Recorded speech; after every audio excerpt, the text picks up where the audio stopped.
4 bulan saya pakai iPhone 16 ini sebagai daily driver utama saya, ada beberapa hal yang bikin saya suka banget dan puas banget, dan ada beberapa hal juga yang bikin saya agak sebel nih. Nah, saya akan ceritakan semuanya kepada kalian. Sebelum kalian ngalamin hal yang sama dengan saya, jangan lupa tonton video ini sampai selesai. Mari kita mulai. Bismillah, hai, selamat datang di AP.id. Ya, sesuai dengan apa yang saya katakan tadi, di sini saya akan jelaskan semua perasaan saya dan apa yang saya alami selama saya pakai iPhone 16 saya ini sebagai device utama saya. Tanpa lama-lama kita akan masuk ke dalam materi yang pertama, yaitu apa saja sih yang beberapa hal yang paling saya suka dari iPhone 16 saya ini. Yang pertama itu adalah baterainya. Ya, sesuai dengan prediksi saya sebelum saya buat video ini, dan kalian bisa tonton videonya di sini terkait iPhone 16e yang sebelumnya saya buat, di mana ternyata emang baterainya itu sangat bisa diandalkan banget, irit banget, dan bahkan kalau dibandingkan dengan iPhone 16 Pro saya. iPhone 16 ini bisa bertahan lebih lama lah ya dibandingkan dengan iPhone 16 Pro saya beberapa jam. Meskipun kalau dibandingkan dengan iPhone 17 Pro yang saat ini saya pakai untuk recording, ini iPhone 16e ternyata ada juga yang bisa mengalahkan, yaitu iPhone 17 Pro saya. Dan ya, saya juga agak kaget dengan iPhone 17 Pro terkait daya tahan baterainya luar biasa ya. Nanti saya akan buat reviewnya terpisah ya khususnya untuk iPhone 17 Pro. Tetapi secara umum iPhone 16 saya ini saya bisa kategorikan di ranking kedua setelah iPhone 17 Pro ya untuk ketahanan baterainya. Kenapa saya nggak masukin 17 Pro Max? Karena saya tidak punya ya, saya tidak pakai, dan ya saya rankingkan ini sesuai dengan iPhone yang saya pakai aja. Nah, dibandingkan dengan iPhone-iPhone yang lain, iPhone 16 ini dijamin sangat bisa diandalkan untuk ketahanan baterai. Nah, untuk baterai health sendiri, iPhone 16 ini masih 100% ya, dengan cycle count-nya ya kurang lebih di 60 sekianan lah ya, dan ini juga masih ongoing. Saya pakai untuk kerja, saya pakai untuk scrolling, dan kadang juga main game berat, meskipun lebih banyak sebetulnya game MOBA kayak Mobile Legends gitu ya. Nggak usah ditanyain lagi deh, kemampuan baterainya ini masih sangat banget awet. Karena untuk saya pribadi ya, jujur, untuk main game saya nggak terlalu banget intens ya. Jadi casual aja main gamenya. Dan selama saya pakai main game, ini sangat bisa diandalkan banget untuk ketahanan baterainya. Jadi kalau untuk urusan baterai,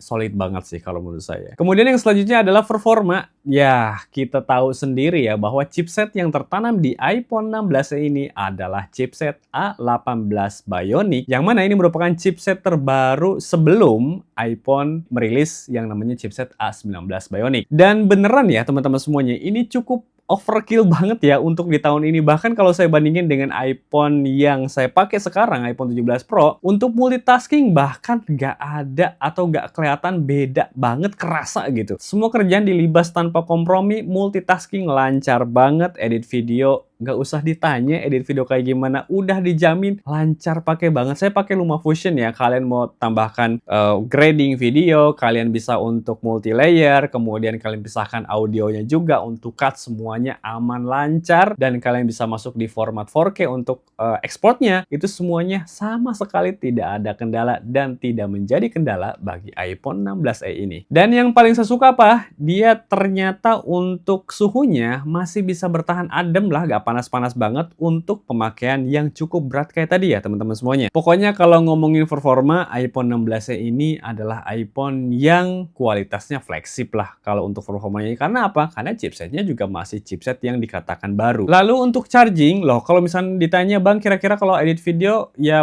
nguras banget untuk baterai nggak? Ya, nguras cukup lumayan, tergantung kalian pakai berapa layer, kalian berapa ya segala macam ya, grading segala macam ya, tentu saja akan lama-lama juga akan habis. Tapi tenang, iPhone 16 ini sudah mendukung fast charging ya, dimana untuk 50% kalian cuma butuh waktu 30 menit. Kebetulan saya pakai yang punya MacBook yang 30 watt, jadi ya ini sih gak jadi masalah untuk baterai, udah tahan baterainya, kemudian performanya juga oke. Fast charging pula, makin ajib aja ini iPhone 16e. Kemudian selanjutnya adalah update iOS jangka panjang. Bagi saya, iPhone 16 ini merupakan investasi jangka panjang ya. Dan saya kira bagi teman-teman juga akan bisa menjadi seperti itu. Kenapa? Karena iPhone 16e ini baru banget dirilis kan tahun-tahun kemarin ini, dan tidak lama kemudian akhirnya meskipun ini agak telat ya masuk ke Indonesia, tapi bagi saya iPhone 16e ini masih akan bisa bertahan 4-5 tahun ke depan lah setidak-tidaknya. Karena apa? Karena kalau kita melihat pengalaman yang sudah-sudah, bahkan ketika Apple lagi baik nih, contohnya di iPhone XR dan XS, dia bahkan bisa memberikan update iOS dari awalnya iOS 12 sampai iOS 18. Artinya kan 7 generasi iOS nih. Dan iPhone 16e ini sangat bisa dan sangat punya potensi sebetulnya untuk bisa mendapatkan iOS update jangka panjang. Dan tentu saja kalau misalkan dia akan terus update jangka panjangnya, kemungkinan besar untuk fitur-fitur iOS-nya itu kemungkinan juga akan ikutan juga nih iPhone 16e ini. Jadi untuk update iOS jangka panjang, iPhone 16e ini udah pasti dan yakin ini akan terus kebagian sampai ya setidak-tidaknya mungkin 5 tahun ke depan lah paling tidak. Kemudian selanjutnya adalah harga. Ya, mungkin ini jadi poin paling menarik bagi kalian. Karena apa? Karena harga dari iPhone 16e ini salah satu termasuk harga yang paling affordable untuk kalangan iPhone terbarunya Apple sebelum iPhone 17 series ya tentunya. Untuk harganya di kisaran yang saat ini, yang saya shoot saat ini, yaitu harganya sekitar 11.700.000 sekian gitu ya, 750.000. Dan ya, untuk chipset yang terbaru, kemampuan yang masih overkill, baterai yang tahan lama, itu adalah harga yang masih sangat bisa diterima. Value for money banget untuk kalian pakai. Tetapi ada beberapa yang perlu kalian perhatikan di poin-poin yang bikin saya sebel ini sebelum kalian beli iPhone 16e ini. Desainnya, kalau saya pribadi sebetulnya kalau desain jujur tidak ada masalah sama sekali. Tetapi bagi orang di sekitar saya yang katanya desainnya, lu kenapa beli iPhone 16e yang desainnya sama kayak iPhone 13, 14, bahkan iPhone 11. Meskipun ntar dulu iPhone 11 jidatnya lebih lebar nih, iPhone 11, 12 lah ya.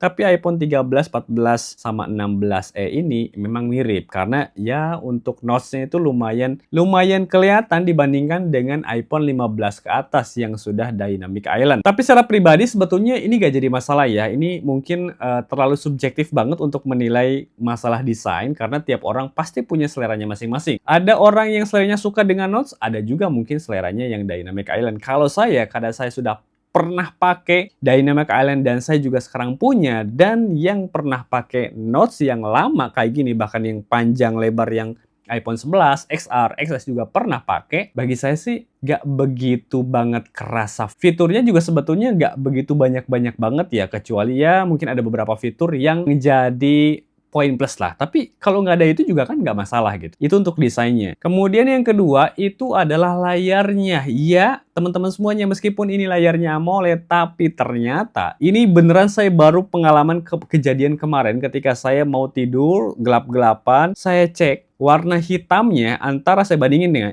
antara yang Pro ya dengan yang 16e ini, saya penasaran aja, saya bandingin, kemudian saya gelapin dua-duanya ya dengan warna hitam gitu ya. Ternyata warna hitam di iPhone 16e ini tidak lebih pekat daripada iPhone Pro saya. Ya mungkin kalian menganggap ya lu bandingin antara 17 Pro dengan iPhone 16e. Ya karena yang saya punya cuma itu, jadi saya bandingin aja gitu. Ternyata meskipun sama-sama AMOLED, ya untuk kepekatan ini masih agak kurang pekat. Sebetulnya minor ya, jadi nggak begitu, kalau kalian nggak bandingin juga nggak kelihatan juga sih gitu. Oke, yang ketiga itu adalah kamera. Sorry, kalau kemarin di video kemarin saya bilang kameranya itu nggak masalah untuk talking, karena saya pakainya untuk talking head aja gitu seperti ini, dan memang iya dipakainya untuk talking head aja seperti kayak gini, jadi emang gak ada masalah. Tapi ketika saya jalan-jalan pakai wisata gitu ya, jalan-jalan sama keluarga besar, dan ketika saya ingin foto untuk foto yang sekedar foto landscape atau foto-foto yang pemandangannya ingin terlihat luas, jadi agak sedikit kerasa juga. Aduh, ternyata nggak ada ultra wide-nya yang 0,5-nya, jadi saya harus mundurnya agak jauh. Dan ya itu bagi saya yang pernah pakai atau sering pakai iPhone yang ada ultra wide-nya untuk kameranya,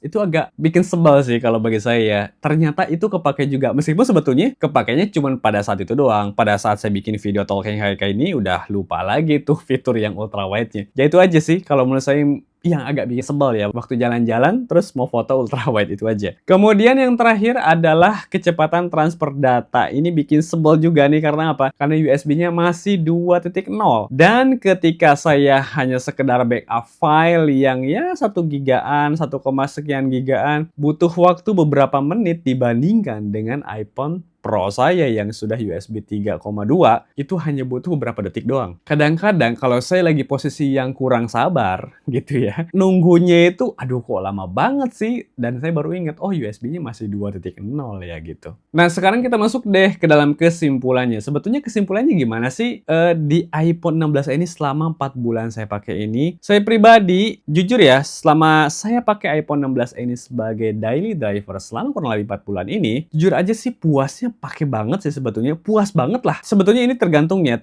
kebutuhan kalian juga, selera kalian juga. Ini kembali lagi pada kalian. Kalau menurut saya iPhone 16 ini bagi kalian yang memang tidak pakai banget ultrawide, tele gitu, kayak saya deh sekali-kali aja gitu pakainya, kayak yang ya saya kan jarang juga jalan-jalan. Kalau jalan-jalan sekalinya pakai kehilangan sekali ya gak masalah lah, kan kita juga bisa mundur gitu. Kemudian untuk kelebihannya juga banyak kok, baterainya bisa tahan, dia juga support fast charging juga, kemampuan game editing videonya juga sangat mumpuni. Kalau bagi saya sih apalagi yang mau dicari, kecuali kalau misalkan kalian emang mentingin desainnya ya. Kalau kalian emang desain bagi kalian adalah nomor 1, ya mohon maaf ini bukan untuk kalian. Tapi kalau misalkan desain kalian ya saya masih suka ya desain-desain yang biasa aja, low profile, tetapi overkill dari segi chipset, ini sih jawaban yang paling tepat untuk kalian beli sekarang juga. Nah, saya kira begitu ya teman-teman semuanya untuk ya review pemakaian saya selama 4 bulanan ini, mudah-mudahan menjadi referensi bagi kalian juga. Semoga kalian bisa memantapkan hati kalian untuk bisa beli iPhone 16 ini bagi yang masih ragu-ragu. Atau mungkin kalian bahkan malah jaga-jadi setelah lihat video saya, tentu saja itu opsi untuk kalian sendiri. Oke teman-teman semuanya, jangan lupa ya untuk like, comment, share, dan subscribe video-video saya untuk menantikan video-video saya selanjutnya, dan mudah-mudahan saya akan memberikan konten-konten lagi yang semakin lebih bermanfaat lagi untuk kalian. Sekian, wassalamualaikum warahmatullahi wabarakatuh. Goodbye.